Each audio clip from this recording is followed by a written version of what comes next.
வணக்கம். இது crime time. நான் நந்தா.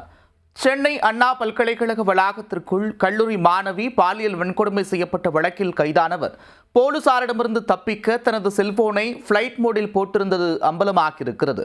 கைதானவர் 10 ஆண்டுகளுக்கும் மேலாக பல மாணவிகளிடம் அத்துமீறலில் ஈடுபட்டதாக அதிர்ச்சி தகவல் வெளியாகியிருக்கிறது.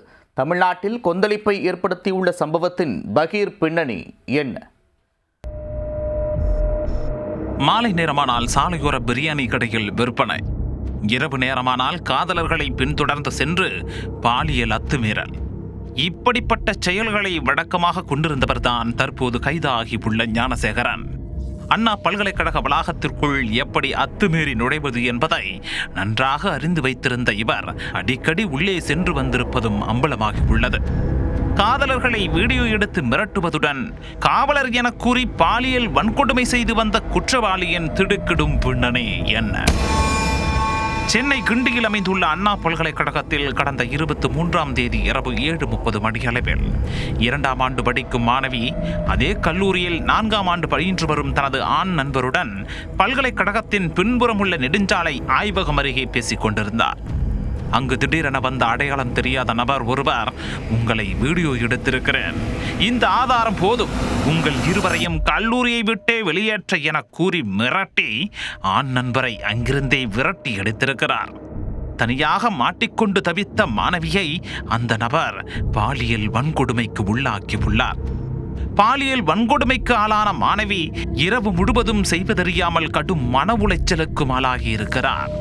செவ்வாய்க்கிழமை காலையில் தனக்கு நேர்ந்த கொடுமைகள் குறித்து தனது தோழிகளிடம் கூறி கண்ணீர் விட்டு புலம்பி எழுந்திருக்கிறார். இதையடுத்தே பாலியல் வன்கொடுமை தொடர்பாக காவல்துறையின் கட்டுப்பாட்டு அறைக்கு புகார் அளிக்கப்பட்டது. காவல்துறை கட்டுப்பாட்டு அறையிலிருந்து கோட்டூர்புரம் காவல் நிலையத்திற்கு தகவல் தெரிவிக்கப்பட்டது. இந்த விவகாரம் பூதாகரமாக வெடித்த நிலையில் போலீசார் 4 தனிப்படைகள் அமைத்து உடனடியாக விசாரணையை தீவிரப்படுத்தியுள்ளனர். அண்ணா பல்கலைக்கழகத்திற்கு சென்ற போலீசார் மாணவர்கள் மற்றும் அங்கு பணியாற்றும் 500க்கும் மேற்பட்டோரிடம் விசாரணை மேற்கொண்டனர். விசாரணையில் பல்கலைக்கழக வளாகத்தில் உள்ளவர்களுக்கு யாருக்கும் தொடர்பே கிடையாது என்பது உறுதியானது.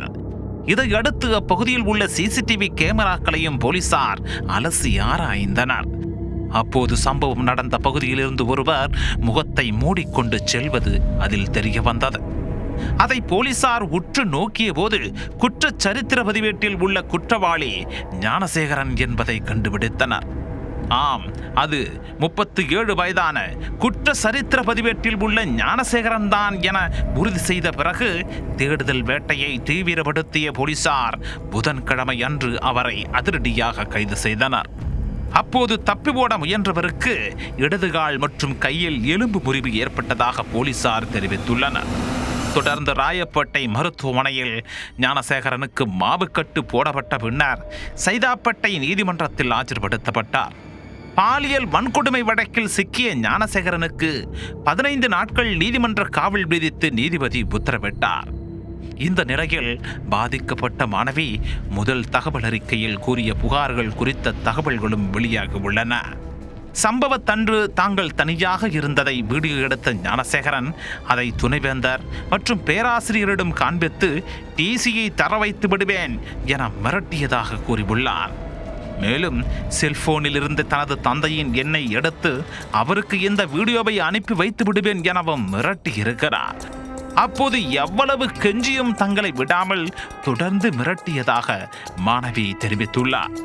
அடிபணியாவிட்டால் வீடியோவை சமூக வலைத்தளங்களிலும் பதிவிட்டு விடுவேன் என கூறியே வலுக்கட்டாயமாக பாலியல் வன்கொடுமை செய்ததாக மாணவி அந்த புகாரில் குறிப்பிட்டுள்ளார்.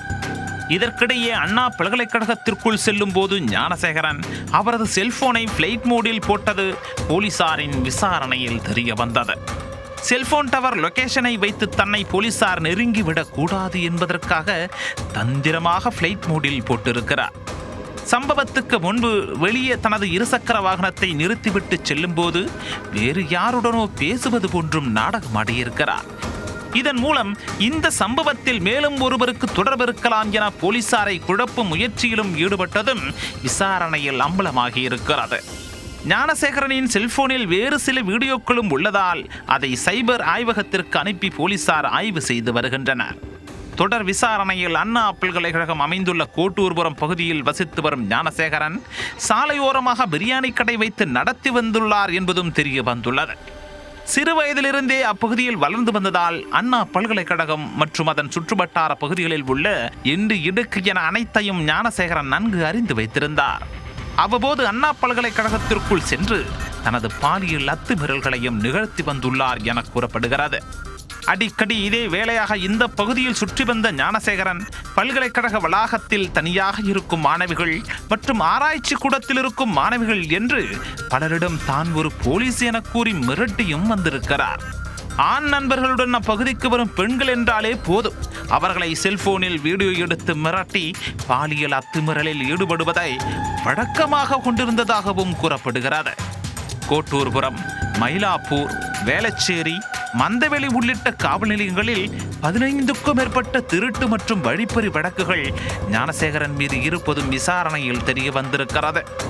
கடந்த 2014ஆம் ஆண்டு மாணவி ஒருவரை பாலியல் வன்கொடுமை செய்து அவரிடமிருந்து செயின் பறித்து சென்றதாகவும் கூறப்படுகிறது. பாலியல் வன்கொடுமை குறித்து புகார் அளிக்கப்பட்டதால் செயின் பறிப்பு வழக்கில் கைதாகி சிறை சென்றும் வந்திருக்கிறார்.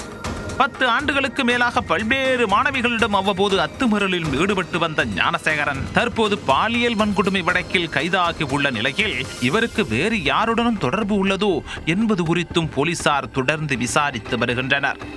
அண்மையில் கொல்கத்தாவில் மருத்துவக் கல்லூரி மாணவி ஒருவர் பாலியல் வன்கொடுமை செய்யப்பட்டு கொலை செய்யப்பட்ட சம்பவம் நாட்டையே உலுக்கியது. இது குறித்து அம்மாநிலத்தில் பெரும் போராட்டங்கள் வெடித்தன. தற்போது அண்ணா பல்கலைக்கழகத்தில் மாணவி ஒருவர் பாலியல் வன்கொடுமை செய்யப்பட்ட சம்பவம் பெரும் கொந்தளிப்பை ஏற்படுத்தியிருக்கிறது. இதை கண்டித்து எதிர்க்கட்சிகளான அதிமுக மற்றும் பாஜக போராட்டத்தில் ஈடுபட்டுள்ளனர். பாலியல் வன்கொடுமை சம்பவத்தை தொடர்ந்து அண்ணா பல்கலைக்கழகத்திற்குள் நுழையும் வாகனங்கள் மற்றும் நபர்களின் அடையாள அட்டைகள் பரிசோதனைக்கு உட்படுத்தப்பட்டு வருகின்றன.